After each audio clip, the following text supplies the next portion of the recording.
மனிதா இதை தொடுவது எளிதா தில் திகிலா திடுக்கிடும் புதிரா நில் மனிதா இதை தொடுவது எளிதா மூர்க்கம் பயம் பார்க்கும் உடல் வேர்க்கும் கதையா திரை நீக்கும் ஒரு மார்க்கம் துணிவே துணையா முடிந்தா நம்பினால் நம்பங்கள் நிழலா இல்லை நிஜமா நிழலா இல்லை நிஜமா திகிலா திடுக்கிடு புதிரா நில் மனிதா இதை தொடுவது எளிதா தன் விதைகளை தானே ஈர்க்கும் ஏரழிஞ்சல் மரம். ஏரழிஞ்சல இது ஏறி ஒட்டிக்கிற அழிஞ்சல்.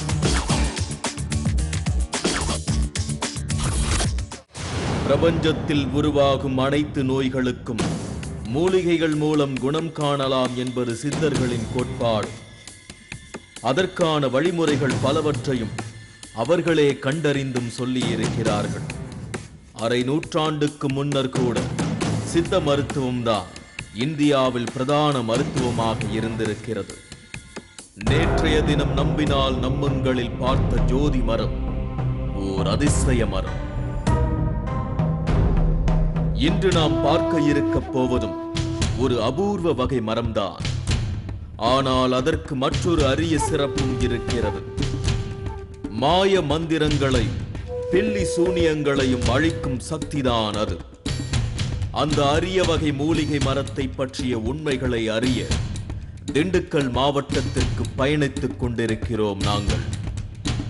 திண்டுக்கல் மாவட்டம் ஆண்டரசன் பட்டியில்தான் இந்த அரிய வகை மூலிகை மரம் இருக்கிறது.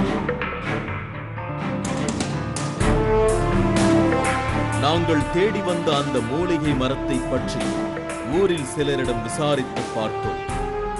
ஆனால் அனைவரும் அது பற்றி அறிந்திருக்கவில்லை. அந்த அரிய வகை மூலிகை மரத்தின் சக்தியை பற்றி முழுமையாக அறிந்த ஒரு மனிதரை கண்டுபிடிக்க எண்ணினோம். இளங்கோவன் சித்த மருத்துவரான இவர் நாங்கள் தேடி வந்த மரத்தை பயன்படுத்தி பல வைத்தியங்களை செய்து வருகிறார். எங்களை அந்த அபூர்வ மரம் இருக்கும் இடத்திற்கும் அழைத்து செல்ல முன்வந்தார் இளங்கோவன். பிரதான சாலை ஓரமாக நீண்டு கிடந்த அந்த மரத்தை பார்த்தபோது இதுதான் அந்த அரிய வகை மூலிகை மரமா என்பதில் சற்று சந்தேகம் வரவே செய்தது. காரணம், அரிய வகை மூலிகைகள் அடர் காடுகளில் யார் கண்ணிற்கும் புலப்படாமல் மறைந்து கிடக்கும் என்பதே பலரது எண்ணம். ஆனால் இங்கு பிரதான சாலையில் கவனிப்பாரற்று தன்னந்தனியாக நின்று கொண்டிருந்தது அந்த மரம்.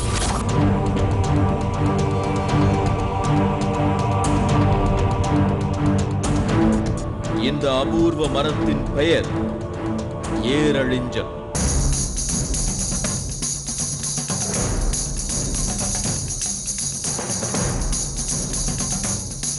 $2500 வருடம் பழமையான இந்த மரத்தை சித்தர்கள் பலரும் பயன்படுத்தி வந்ததாக கூறினார் இளங்கோவன்.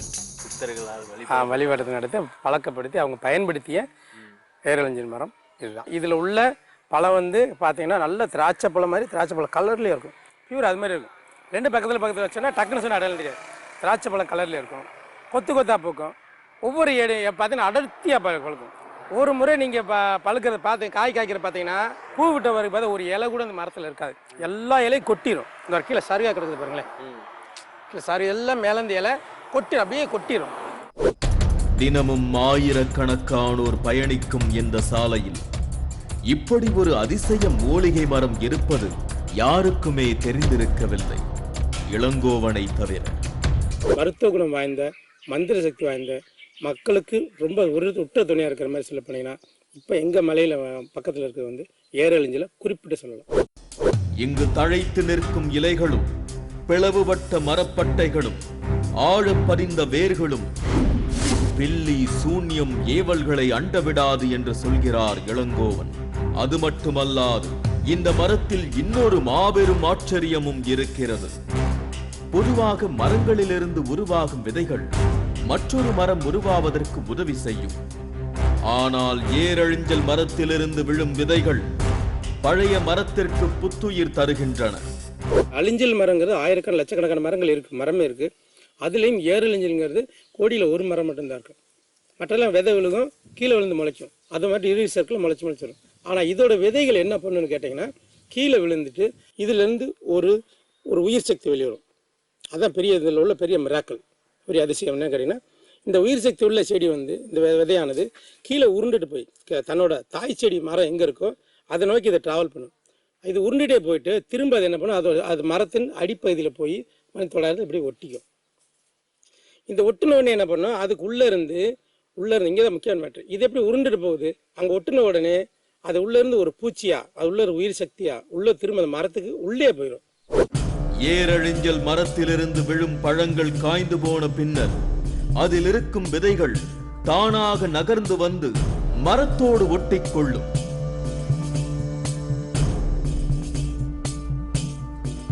மரத்தை சுற்றி சிறிய சிறிய கொப்பளங்கள் போல காட்சி தரும் அனைத்தும் அதன் விதைகள் தான். விதை கீழே விழுந்த உடனே இதுல பச்சையம் அப்படிங்கிற விதைக்கிற தன்மை, முளைக்கிற தன்மை பச்சையம் மாறின உடனே திரும்ப அது உருண்டு வந்து அந்த தாய் மரத்தில் ஒட்டிக்கும். எப்படி உருண்டு போய் விட்டோம், அது யாரும் டிராவல் பண்ணாங்களா, கொண்டு தள்ளி விட்டாங்களா, எடுத்துக்கொண்டு வச்சாங்களா, அதெல்லாம் எதுவுமே இல்லை. இதுக்குள்ளே ஏதோ ஒரு சக்தி உருவாகி ஒரு பூச்சி மாதிரி வச்சுக்கோங்களேன், அது உற்பத்தி ஆன உடனே இங்கேருந்து உருண்டு போகுது. அது தாய் செடி எப்படி அடையாளம் கண்டு போகுது, அதான் மேட்ரு. இடையில 500 மரம் மட்டும் எல்லாமே இருக்கலாம், பூச்சி இருக்கலாம், ஒரு செடி இருக்கலாம், வேற மரங்களாக இருக்கலாம். ஆனாலும் அதை தாய் மரத்தை தேடி போகிறது தான் அதிசயம்.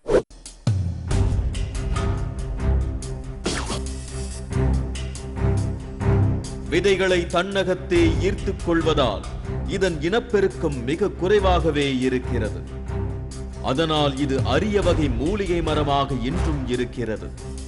இது ஒட்டி இருக்கிறது ஒன்றும் இல்லை. ஃபார் எக்ஸாம்பிள் ஒரு இதை பிச்சு காமிக்கிறேன் உங்களுக்கு. இந்தாங்க, இந்த பாருங்க, இது ஒட்டி இருக்கா, இதை பாப்பா எனக்கு கொடுங்க. நீங்கள் ஒட்டி இருக்கா, அது உள்ள பிச்சு எடுத்தது, ஓட்டையே இல்லை. அப்போ அந்த உள்ள இருக்க பூச்சி எங்க, உள்ள என்ன நடந்தது, இப்போ இந்த பழம் இப்படியே இருக்கும். இது கேட்டது இதே மாதிரி தான் இருக்கும். இது சுருங்கினது இப்படி தான் இருக்கும். எங்களுள்ள ஜெல்லி மாதிரி கொல மூச்செல்லி மாதிரி ஜெல்லி மாதிரி இருக்கும். இப்படித்தான் இருக்கும். சொரசொரப்பான ஏரழிஞ்சல் மரத்தில் அதன் விதைகள் மீண்டும் தாய் மரத்திற்கே சென்று ஒட்டிக்கொள்வது பற்றி அறிவியல் பூர்வமாகவும் சிலர் ஆய்வு செய்து முடிவு சொல்லி இருக்கிறார்கள். ஏரழிஞ்சல் மரத்தில் வேர், பட்டை, விறகு, விதை, இலை என எல்லா பகுதியுமே மருத்துவ குணநலன்கள் வாய்ந்தது என்று சொல்கிறார் இளங்கோவன். இந்த உயிர் சக்தி உள்ள அந்த விதையை குறிப்பிட்ட நாளுக்குள்ள காப்பு கட்டி, வழக்கம் போல காப்பு கட்டி, அதுக்கு ஜீவமந்திரம் சொல்லிட்டு அதுலேருந்து அது பழத்தை பறித்து அதை தோல் நீக்கம் பண்ணி அதை உரிய மூலிகை சாறில் அப்படி ஊற வச்சுட்டு இந்த பருப்பை தனியாக எடுக்கிறோம். இப்போ இதுக்குள்ளதான் நாங்கள் சொன்ன அந்த பவர் முழுக்க இருக்கு. அவற்றில் உள்ள வேர் மாந்திரீகத்திற்கும் மந்திரத்திற்கும் சிறந்த முறையில் பயன்படுமா? ஏரழிஞ்சல் மரத்தை சித்தர்கள் தங்கள் சித்து விளையாட்டுகளுக்கும் பயன்படுத்தி இருக்கிறார்கள். சித்தர்கள் காலத்திலே அவங்க எடுத்து பயன்படுத்திட்டு அதை பெரிய ஆராய்ச்சிக்கு முடிவில் இது உண்மையான சக்தி இருக்கு, இறை சக்தி இருக்கு, மருத்துவ குணம் இருக்கு, அதற்குண்டான மாந்திரிய குணம் இருக்கு. ஒவ்வொரு மூலிகையிலையும் அது இருக்கு. 3 பார்ட்டாக பிரிக்கணும். அது மருந்துக்கு பயன்படணும், மாந்திரியத்துக்கு பயன்படுத்தணும், அது தெய்வத்தை சம்பந்தப்பட்ட மூலிகையாக இருக்கணும். லட்சக்கணக்கான செடிகள் பூமியில் இருந்தாலும் அதுலேயும் பர்டிகுலராக ஒரு சில நிறைய ஆராய்ச்சி, ஒரு செடி எடுத்து ஆராய்ச்சி பண்ணோம், அடுத்த மூலிகை ஆராய்ச்சி பண்ணோம். அப்படி பண்ணும்போது அதுலேயும் சில ஹைலைட்டான விஷயங்களை கண்டுபிடிக்கிறாங்க. அதில் எடுத்தீங்கன்னா ஏரழிஞ்சல் சொல்லலாம். பூமியில் கோடி மரங்கள் உருவானால் அதில் ஒரு மரம் மட்டும்தான் ஏரழிஞ்சல் மரமாக இருக்கும் என்கிறார் இளங்கோவன். இந்த மரத்தின் மூலிகை குணங்கள் பலவற்றை இவர் அறிந்திருப்பதால் அதை பயன்படுத்தி பல்வேறுபட்ட நோய்வாய்ப்பட்டவர்களையும் குணமாக்கி வருகிறார். பொதுவாக ஒரு மூலிகையை பயன்படுத்துவதற்கு முன்பு அம்மூலிகையின் அனுமதி மிகவும் முக்கியமான ஒன்று. அப்படித்தான் இந்த ஏரழிஞ்சல் மரத்தின் தெய்வமாக கருதி அவ்வப்போது காப்பு கட்டி பூஜை செய்து படையிலும் போடுகிறார் இளங்கோவன்.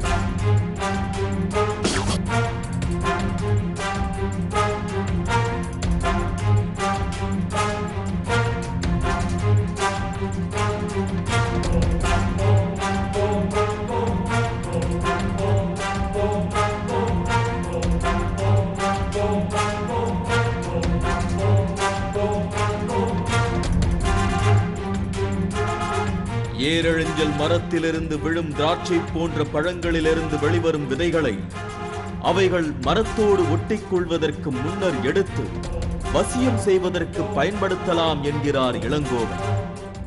2500 ஆண்டுகள் பழமை வாய்ந்த ஏரழிஞ்சல் மரம் அதன் விதைகளால் விருட்சம் பெற்று வளர்வதில்லை. கீழே விழுந்த விதைகளை நாமாக எடுத்து சென்று வேறு எங்கு போட்டாலும் அது முளைக்காது என்றே சொல்கிறார்கள். அதுவாகவே முளைத்தால்தான் ஒழிய அதனை நாமாக வளர்க்க முடியாது என்கிறார்கள் சித்த மருத்துவர்கள். அப்படிப்பட்ட இந்த அபூர்வ ஏரழிஞ்சல் மரத்தின் சாறை எடுத்து அதனுடன் ரசமணியை சேர்க்க வாழ்க்கை செல்வ செழிப்பாக மாறும் என்பது சித்த வைத்தியர்கள் சிலரது நம்பிக்கை. இளங்கோவனும் அதை நம்பவே செய்கிறார். நம்பினால் நம்புங்கள். இடைவேளைக்கு பிறகு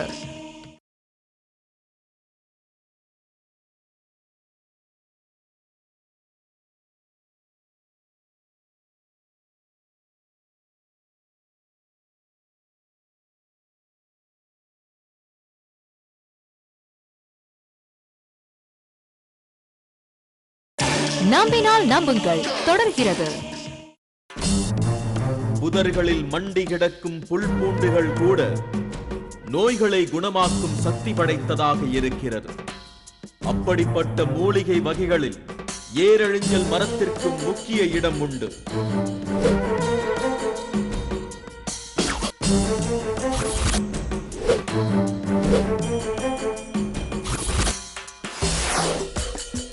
இத்தகைய மரத்தின் சாற்றை எடுத்து இளங்கோவன் இன்னும் பல அதிசயங்களையும் தற்போது நிகழ்த்தி காட்ட இருக்கிறார்.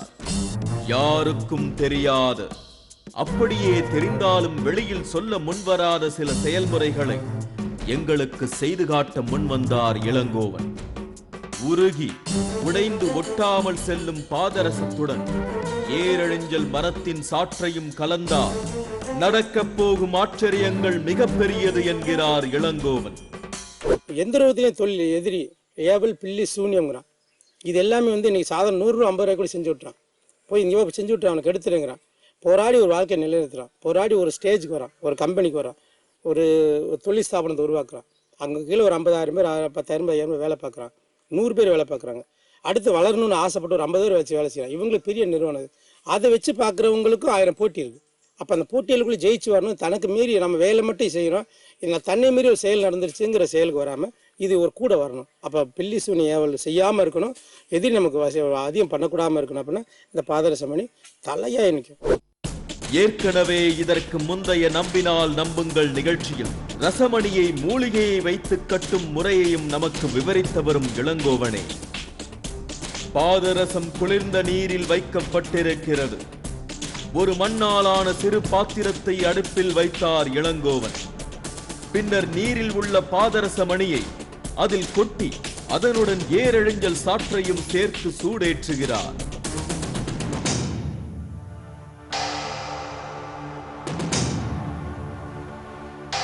உருண்டு ஓடும் பாதரசம் ஒரு குறிப்பிட்ட கொதிநிலையில் சாறுடன் சேர்ந்து கொதிக்கிறது. நன்றாக சுண்டி போகும் அளவிற்கு வந்தவுடன் அதை மறுபடியும் எடுத்து தண்ணீரிலேயே போடுகிறார் இளங்கோவன். பின்னர் அதை எடுத்து பார்க்கும்போது சாறுடன் சேர்ந்து பாதரசம் கெட்டித்தன்மை அடைந்திருக்கிறது.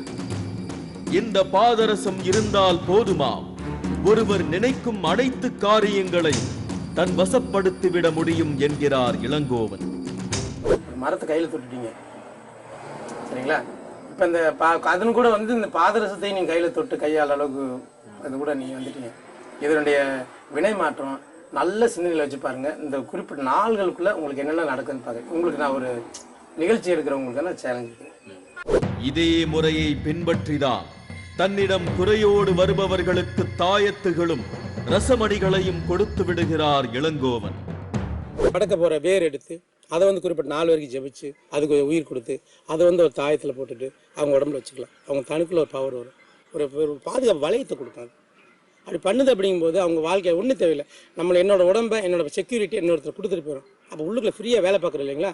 அது மாதிரி உங்களோட லைஃபவே, குடும்பத்தவே, தொழிலவே, மற்றவங்களோட இணைந்து வாழ்கிற வாழ்க்கையவே இந்த ரசமணிகிட்ட கொடுத்துருங்க. அது அழகாக உங்களை காப்பாற்றிட்டே இருக்கும். நீங்கள் உங்கள் வேலையை நித்திய கடமை இயல்பாக செஞ்சுட்ருங்க. எல்லா விஷயத்தையும் செஞ்சு கொடுக்கும். இது சித்தர் சொன்ன விஷயம்.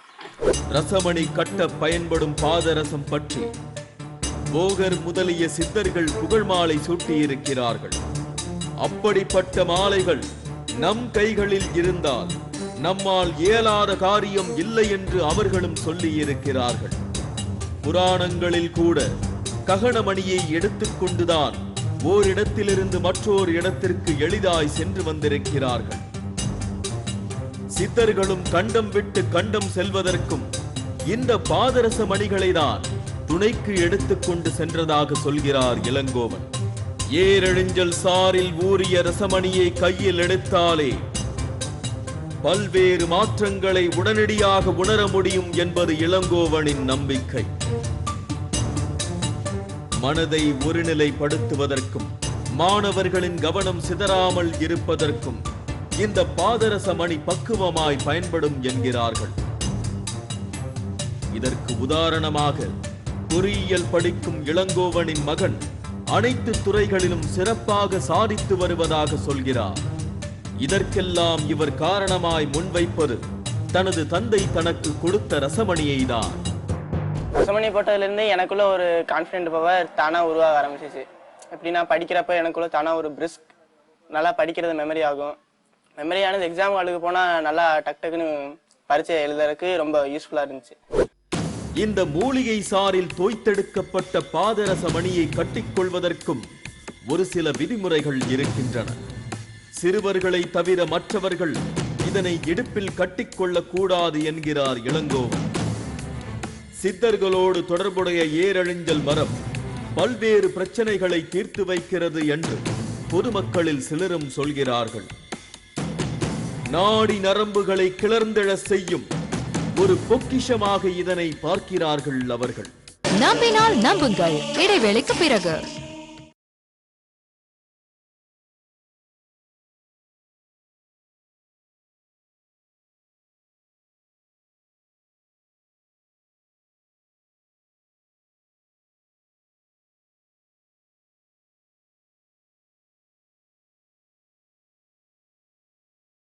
நம்பினால் நம்புங்கள் தொடர்கிறது.